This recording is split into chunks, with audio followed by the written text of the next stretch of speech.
రామ మందిరంలో రాముడు ప్రతిష్ఠ జరుగుతుంది 22వ తారీఖున. మన దైవ సన్నిధానంలో దానికి సంబంధించిన కార్యక్రమాలు చేస్తున్నారు. రామ మందిరంలో రాముడు ప్రతిష్ఠను మీరు ఎలా చూస్తారు? అలానే యావత్ భారతదేశ ప్రజల యొక్క ఆకాంక్ష ఇది.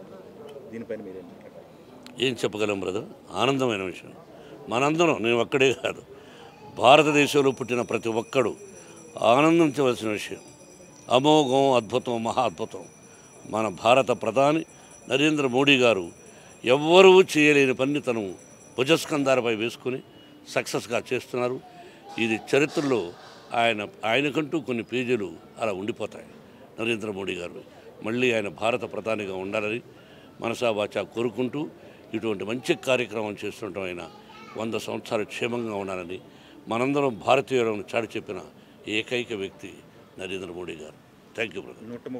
130 కోట్ల భారతీయుల కళ ఇది. ఎప్పటి నుంచి ఎదురుస్తున్నట్టు కళ అది కొద్ది గంటల్లో నిజం.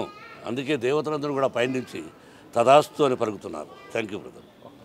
అయోధ్య రామాలయం అనే కళ ఎన్ని సంవత్సరాలుగా ఉందో ఇది వింటున్న ప్రతి ఒక్క మనిషికి తెలుసండి.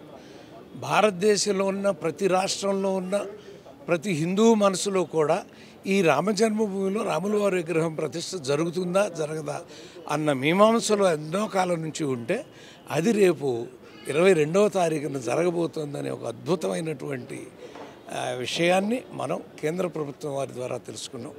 మరి మోదీ గారు ఎంతో పట్టుబట్టి దాన్ని ఎలా అయినా సాధించాలని ప్రధానమంత్రి గారు వారికి శిరస్సు వంచి నమస్కరిస్తున్నాను. నేను మీ సంకల్ప బలం ఇవాళ నెరవేరుతోంది. 22 తారీఖు అంటే ఇవాళ నుంచే ఇప్పుడు మాట్లాడుతూ అంటేనే నా రోమాలు లెక్కపొడుచుకుంటున్నాయండి. ఎందుకంటే ఇంతకుముందు నేను ఎర్రశాల వేసుకుని భక్తి అంటే తెలిసేది కాదు.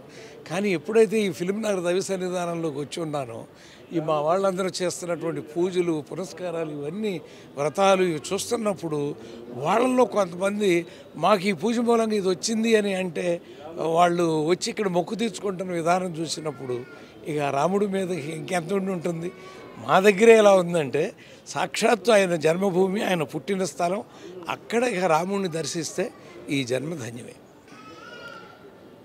1 కోటి మంది సబ్స్క్రైబర్స్ వచ్చినటువంటి సందర్భంగా తెలుగు అను వారికి నా శుభాకాంక్షలు తెలియజేస్తున్నాను. పరుచూరి గోపాలకృష్ణ.